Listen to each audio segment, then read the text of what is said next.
কিছুদিন আগে একটা খুবই দুর্ভাগ্যজনক ঘটনা আমাদের হাতিগিসা গ্রাম পঞ্চায়েতের অন্তর্গত এখানে ঘটে।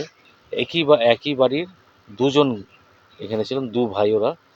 ওদেরকে এখানে ওরা মারা যায় হাতির আক্রমণে। দেখুন, কোনো দুর্ভাগ্যজনক ঘটনা ঘটলে সেটাকে তো আর ফিরিয়ে আনা যাবে না। কিন্তু মমতা বন্দ্যোপাধ্যায় যে সবসময় মানুষের পাশে আছে, সাধারণ মানুষের, 7 দিনের মাথায় কিন্তু ওনাদের যে 5 লক্ষ টাকা করে 2 পরিবারের চেক আজকে আমরা এখানে প্রদান করলাম। ফরেস্ট ডিপার্টমেন্টের আধিকারিকরা এখানে ছিলেন। আশাবাদী ওনাদের যে চাকরির একটা ডিমান্ড আছে সেটাও যাতে আমরা ফুলফিল করতে পারি, এটা আগের থেকেই আমরা বলেছি। আর মমতা বন্দ্যোপাধ্যায় মিথ্যা কথা বলেন না, মিথ্যা প্রতিশ্রুতি দেন না। আমরা সেরকমই বলেছিলাম আগামী কয়েক মাসের মধ্যে কিন্তু ওনাদেরকে আমরা ফরেস্ট ভলেন্টিয়ারের মধ্যে ঢোকানোর ব্যবস্থা করছি। এটা সিএম ম্যাডাম নিজে জানেন, সিএম ম্যাডাম দেখছেনও।